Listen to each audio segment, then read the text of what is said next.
श्री महाप्रज्ञ गुरवे नमः। ओम श्री महाप्रज्ञ गुरवे नमः। ओम श्री महाप्रज्ञ गुरवे नमः।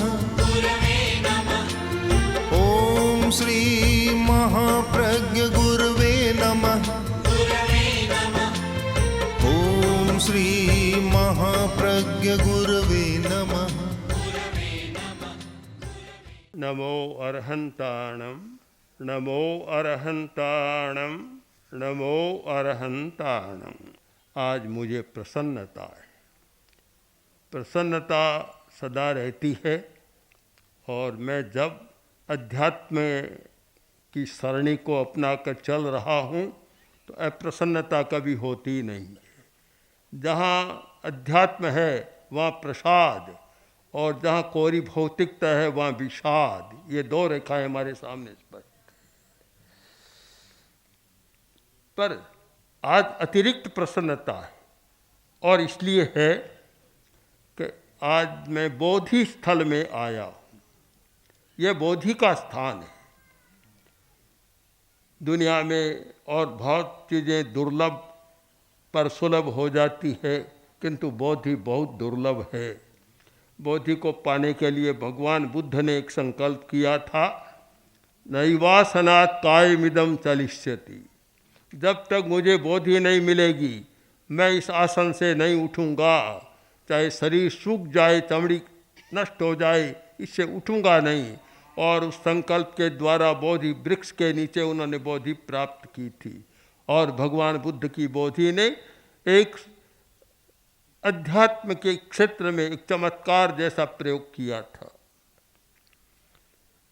आचार्य भिक्षु को बोधि मिली थी। यहाँ के श्रावक निमित्त बने और बोधि मिली। केलवा का अपना महत्व है कि जहाँ से तेरा पंथ का प्रारंभ हुआ था, किंतु कुछ अर्थों में देखूं तो पहला महत्व बोधि स्थल का है, राजनगर का है। केला नंबर 2 में आता है, क्योंकि यहाँ से ही सब कुछ मिला था। उन्होंने सत्य का एक दर्शन हुआ था। बोधि का अर्थ होता है सत्य का साक्षात्कार। जानना एक बात है, आज ज्ञानी लोगों की कमी नहीं है, पढ़े लिखे लोगों की भरमार है। आज तो जहाँ भी जाएं, छोटे गांव में लोग कहेंगे यह लड़की ने MBA कर लिया, इसने CA कर लिया, इंजीनियर हो गई। और लड़कों की बारी आए तो भी कहते हैं ये इंजीनियर हो गया। आज तो पढ़ाई लिखाई का इतना चल रहा है कि कोई संख्या नहीं, असंख्य लोग पढ़ रहे हैं। किंतु पढ़ना एक बात, ज्ञान एक बात, जानना एक बात। किंतु आज की समस्या यह है कि शायद पढ़े लिखे लोग जितना भ्रष्टाचार और अपराध करते हैं, बेचारे गांव के लोग उतना करना जानते भी नहीं। अधीक्षक महोदय ने कहा अपराध कम हो, वह तब कम होगा कि थोड़ा विद्यालय का स्वरूप भी हम बदल दें, शिक्षा का स्वरूप भी बदल दें, तो अपराध कम हो सकते हैं और छात्रों को बोधि की दिशा में ले जाएं।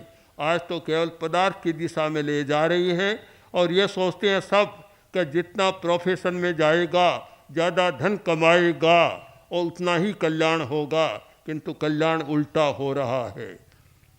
हम एक सच्चाई को भुला रही हैं।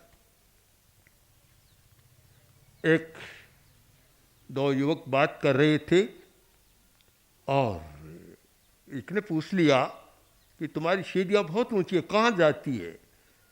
तो घर के युवक ने उत्तर दिया कि मैं नीचे होता हूँ तो सीढ़ियाँ ऊपर जाती है, और मैं ऊपर होता हूँ तो सीढ़ियाँ नीचे आती है। चढ़ने और उतरने के सोपान भिन्न नहीं होते। चढ़ने और उतरने के सोपान भिन्न नहीं होते।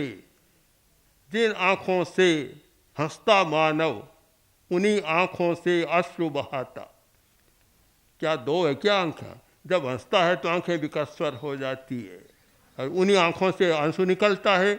सीढ़ियाँ भी दो नहीं होती चढ़ने उतरने की। जो चढ़ने की है उतरने की है। आदमी नीचे है तो ऊपर जाना होता है, और ऊपर है तो नीचे आना होता है। सीढ़ियाँ भी वैसी, और हमारे स्नायु भी पैरों के वैसे बन जाते हैं। हमें ऊपर और नीचे को समझना है। हमें अपराध और निरपराध की भाषा को भी समझना है। अपराध को केवल कानून की भाषा में नहीं बांधा जा सकता। अपराध को हमें चेतना की भाषा में करना होगा कि चेतना कैसी है। और जब तक बोधि की चेतना नहीं होती, हम चोरी करने वाला को अपराधी मानते हैं, डकैती करने वाले को अपराधी मानते हैं, हत्या करने वाले को अपराधी मानते हैं, किंतु बाजार में बैठकर बिना शस्त्र चलाए लाखों का गला घोंट दे तो अपराधी नहीं मानते हैं। अपराध की भाषा भी हमें बदलनी होगी। जब तक समाज में बोधि नहीं है, अध्यात्म की चेतना नहीं, नैतिकता की चेतना नहीं, तो यह तो एक कानून की भाषा, जिनके हाथ में कानून की सत्ता है, कानून बनाने वाले हैं, उन्होंने अपराध और निरपराध की एक गणना कर दी और भाषा बना दी। किंतु जब मैं अध्यात्म की दृष्टि से विचार करता हूँ तो बड़ा कठिन काम है कि किसको अपराध माने किसको नहीं। जब नमी राजर्षि मुनि बनने के लिए जा रही थी और इंद्र सामने वेश बदल कर खड़ा था, बोला महाराज आप पहले न्याय करें, अपराध बहुत है, और फिर आप मुनि बनना। तो राजर्षि ने कहा कि मैं अभी समझ नहीं रहा हूँ न्याय क्या है। अकारिणोत्थ बज्झंती मुच्चई कारगो जनो। अपराध करने वाला तो छूट जाता है, पीछे बल है, शक्ति है, सत्ता का बल है, धन का बल है, तो अपराध करने वाला तो छूट जाता है। और कभी कभी ऐसा है कि निरपराध उसके स्थान पर फंस जाता है। बड़ा कठिन काम है। ये सारा निर्णय हम अध्यात्म चेतना के द्वारा करें तब हो सकता है, पर समाज इतना बड़ा है कि वह चलता नहीं है, तो वहाँ तो वह दंड की भाषा और लोक भाषा जो अपराध की बनाई हुई चलती है। एक व्यक्ति 10,000 की चोरी करता है तो पुलिस की पकड़ में आ जाता है, और एक व्यक्ति 1 करोड़ का गबन कर लेता है तो पुलिस की भाषा में नहीं आता, अपराध की भाषा में नहीं आता। अभी मुझे एक भाई ने बताया कि मेरी एक समस्या, आप मार्ग बताइए। समस्या क्या है कि मैंने अमेरिका में माल भेजा था, निर्यात कर रहा हूँ, माल भेजा 15 लाख का, और अब वापस वह कहता है मेरे पास पैसा नहीं है, मैं नहीं दूंगा। यह अपराध की भाषा में शायद नहीं आता जब तक कि कोर्ट में नहीं चला जाए। पता नहीं अध्यात्म की चेतना और नैतिक चेतना के अभाव में कितना कुछ समाज में हो रहा है। और ऐसी सैकड़ों कहानियाँ, यात्रा में तो हजारों कहानियाँ हमारे सामने आती रहती है। हमें कुछ चेतना को बदलना है, चेतना का रूपांतरण करना है। और बोधि स्थल के लोग कम से कम एक काम करें कि बोधि की चेतना को जागृत करें।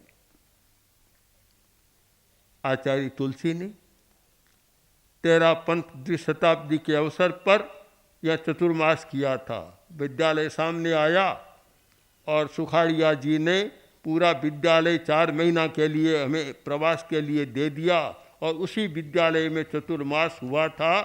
और वहीं आचार्यवर ने कुछ नई बातें की थी, नया मोड़ की कल्पना भी आई, उसका कार्य भी शुरू हुआ।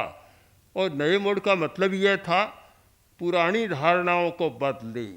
केवल पुरानी को लेकर हम चल नहीं सकते, केवल अतीत के गीत गाकर हम बड़े नहीं बन सकते।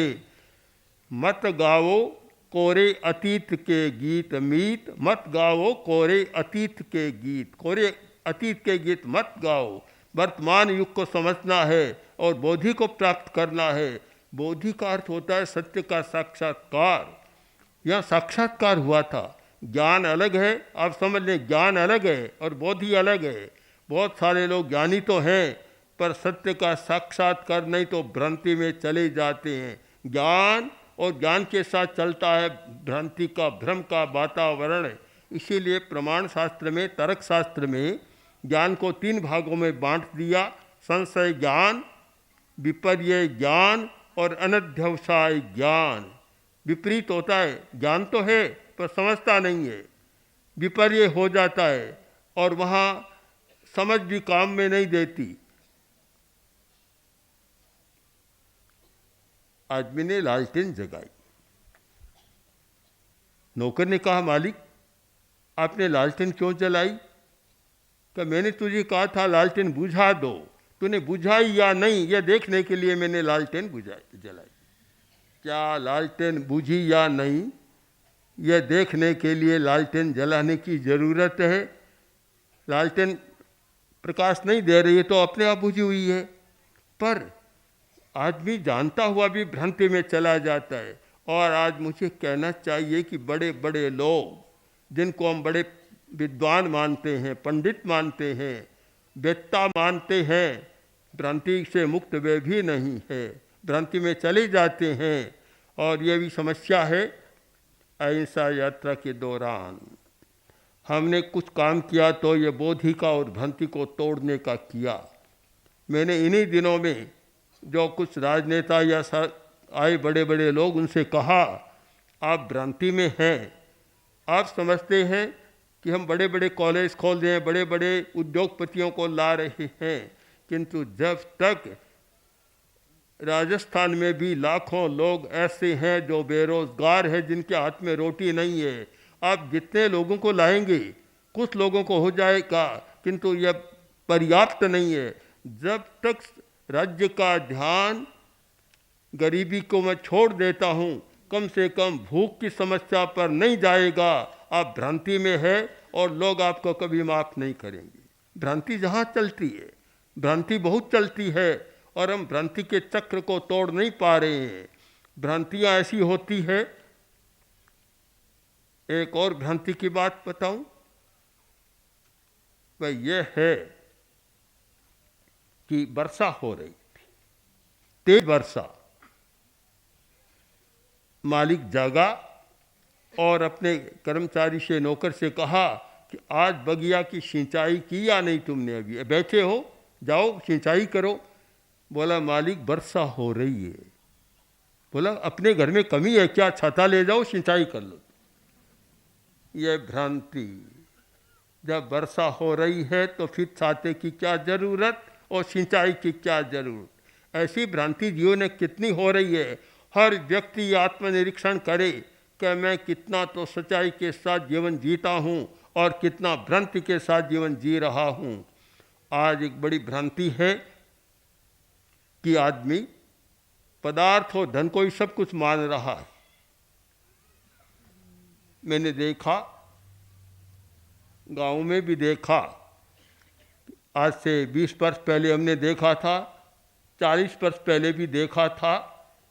और मेवाड़ को जब पूज्य कालूगणी पधारे थे 1992 में, 70 वर्ष पहले मेवाड़ को देखा था। मेवाड़ बदल गया। जहाँ कच्चे मकान, कहलू के मकान, झोंपड़ियाँ थी, आज बड़े बड़े मकान भवन बन गए। गांव बदल गए, बाजार बदल गया, बड़े बड़े बाजार हो गए। भवन बदले, बाजार बदला, पदार्थ बदल गए। आज तो पदार्थों की बाजार में चकाचौंध है, बहुत सारा बदल गया। मैं आपसे पूछना चाहता हूँ, आदमी बदला या नहीं बदला? बस इस पर विचार करें। बाजार में बैठने वाला बदला या नहीं बदला? सत्ता की कुर्सी पर या प्रशासन की कुर्सी पर बैठने वाला आदमी बदला या नहीं बदला? अगर आदमी नहीं बदला तो केवल पदार्थ के बदल जाने पर कभी समाज सुखी नहीं हो सकता, समाज वही दुख भोगेगा। इसलिए आवश्यक है हम भ्रांति के चक्र को तोड़कर और यथार्थ को, सच्चाई को समझने का प्रयास करें और बोधि की प्राप्ति के लिए साधना करें। साधना बोधि को पाने के लिए बहुत आवश्यक है। आप प्रयत्न करते हैं, दुकान चलाते हैं, ऑफिस में जाते हैं, फैक्ट्री चलाते हैं, धन मिल जाता है। कल मैंने मून क्या ना मून लाइट, उसमें प्रवचन कर रहा था। मैंने कहा कि पत्थरों से घिरा हुआ हूँ मैं, चारों तरफ पत्थर ही पत्थर है। पत्थरों की उपयोगिता भी बतलाई, पर पत्थरों की क्रूरता आदमी न ले, आदमी में करुणा संवेदनशीलता जागे, यह पत्थर चट्टानी क्रूरता न ले, कितना अच्छा हो सकता है। किंतु बड़ा कठिन हो रहा है कि आज उपभोगवाद, धन और नाम, ये पत्रकार भी काम बढ़ाते हैं। जब पहला नाम सोचते हैं कि हिंदुस्तान में सबसे बड़ा धनी कौन, हर व्यक्ति के मन में जाग जाता है कि मैं भी नंबर 1 बनूं। बहुत वर्ष पहले की बात है, एक उद्योगपति, उस समय का प्रमुख उद्योगपति, जो मेरे संपर्क में भी छोटा था उन दिनों में, मेरे संपर्क में बहुत आता और मेरी पुस्तक हमेशा अपनी बैग में रखता। मैंने एक दिन कहा कि तुम इतने अड़ंगे क्यों करते हो, इतने क्यों ज़्यादा भाग दौड़ और क्रूरता, ये व्यवहार क्यों करते हो, क्यों कभी कभी केस में फंस जाते हो न्यायालय में। बोला क्या करूं, मेरे मन में एक कल्पना जाग गई, एक सपना हो गया कि मुझे हिंदुस्तान का नंबर 1 उद्योगपति बनना है, इसलिए सारी ये समस्याएं पैदा हो रही। आज तो पता नहीं कितने लोगों के मन में यह जाग गया कि पहला नाम हमारा आए। पहले किसी का था, आज किसी का आ गया, और अब तो ये आता है कि जो नाम दिया वह नहीं, एक दूसरा और पहले नंबर में। जब ये नंबर की दौड़, पदार्थ को पाने की दौड़, धन को पाने की दौड़ है, हम कहें कि अहिंसा की चेतना जागे, नैतिकता की चेतना मात्र बात रह जाती है, संभव नहीं है। जब तक हमें बोधि पाना, दृष्टिकोण को बदलना है कि जीवन में पदार्थ ही सब कुछ नहीं है। नंबर 1 में आया और 20 वर्ष बाद पता नहीं किसका नंबर आएगा, पहले नंबर कोई आ जाएगा, और जिसका नंबर था उसका पता नहीं दुनिया में कहाँ चला गया। फिर भी भ्रांति के साथ ऐसा जीवन जिया जा रहा है।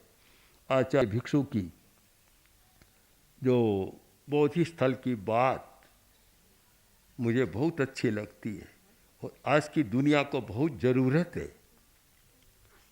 मैंने जो कुछ कहा अभी बड़े नेताओं से, दिल्ली में जाके उन्होंने भी कुछ बताया, और एक राज्यसभा के सांसद ने कहा कि मैं अपना भाषण इसी बात से शुरू करूंगा कि मैं महाप्रज्ञ के पास जाकर आया हूं, और उन्होंने जो कहा है कि जब तक समाज में भूखा आदमी रहेगा, रोटी की समस्या नहीं सुलझेगी, अपराध, आतंक और उग्रवाद को आप रोक नहीं सकते।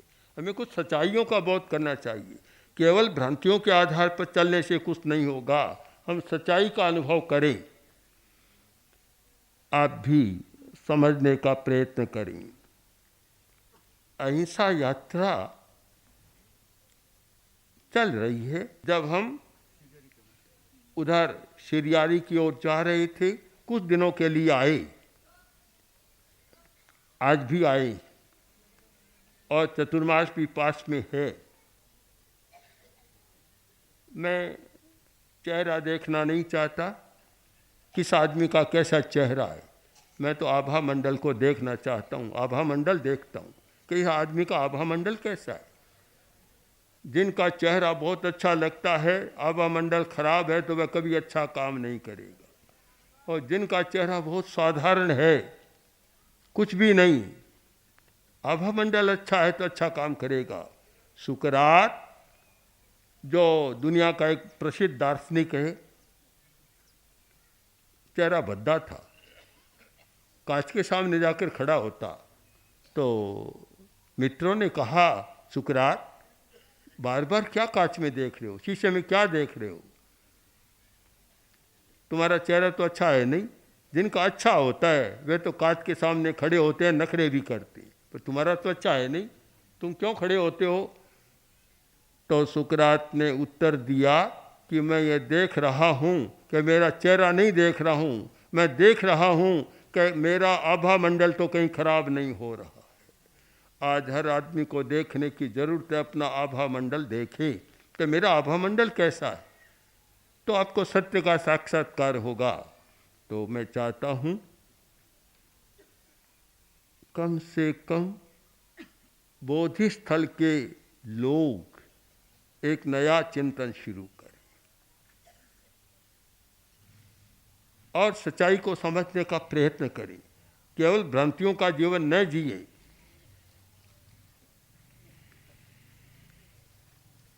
अगर आप भ्रांति को नहीं जानते हैं तो मैं आपको बहुत थोड़े में बता दूं। मैंने आचार्य तुलसी के साथ बीकानेर के राज्य घराने को बहुत निकटता से देखा और हमारे बहुत संपर्क में रहे। जोधपुर के राजघराने को भी देखा, उदयपुर के राजघराने को भी देखा और बड़े बड़े सामंतों को, जयपुर के राजघराने को भी देखा, बड़े बड़े सामंतों को देखा और बड़े बड़े धनी लोगों को देखा। आज देखते हुए 70 वर्ष हो गए, ज़्यादा समय मुझे हो गया, 75 वर्ष हो गए, इतने समय से देख रहा हूँ। आपके राजसमंद को भी देखा है। मैं आपसे पूछना चाहता हूँ कि आज से 50 वर्ष पहले जिनका ठाट बाट था, ऐश्वर्य था, आज वे कहाँ हैं? आज वे व्यक्ति कहाँ है जो बड़े तेजस्वी और शक्तिशाली कहलाते थे? आज कहाँ है? उनका ऐश्वर्य कहाँ है? उस स्थिति को भी देखा है, आज की स्थिति को देख रहा हूँ। और मैंने अनेक बार अहिंसा शास्त्र में कहा कि अगर हिंसा की बाढ़ को रोकने का प्रयत्न नहीं किया गया तो सबसे बड़ा खतरा अमीर लोगों को होगा। जो बड़े अमीर है वे सबसे बड़े खतरे में आएंगे। हम सिद्ध योगी आचार्य श्री महाप्रज्ञ से प्रेक्षा ध्यान का एक प्रयोग करें। आपको एक प्रयोग कराया जा रहे हैं श्वास प्रेक्षा का। 5 सेकंड में श्वास लेना है, 5 सेकंड भीतर रोकना है और 5 सेकंड रेचन करना है और 5 सेकंड बाहर रोकना है। इस प्रकार 20 सेकंड में एक श्वास। सावधान रहे, श्वास भरे, भीतर रोके,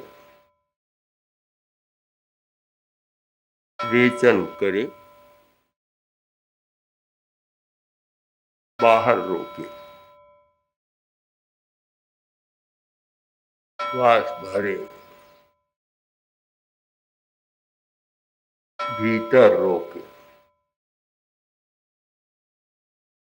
रेचन करे, बाहर रोके, श्वास भरे, भीतर रोके, रेचन करे, बाहर रोके,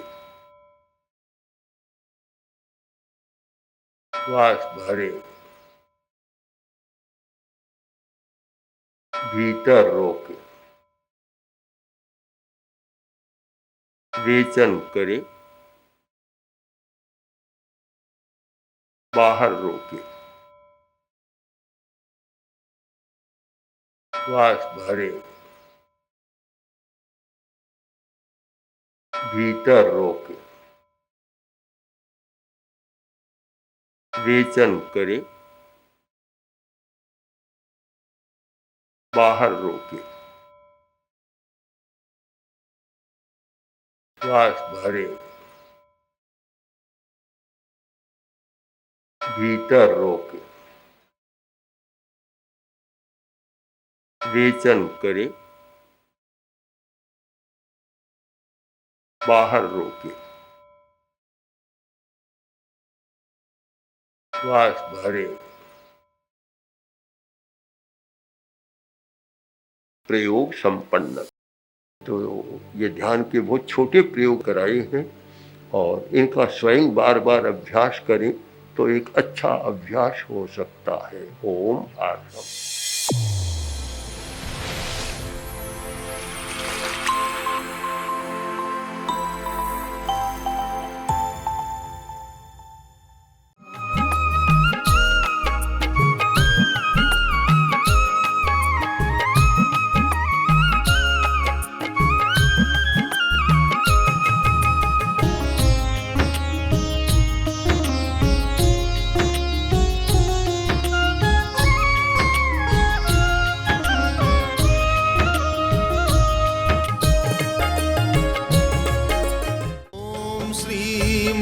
महाप्रज्ञ गुरवे नमः।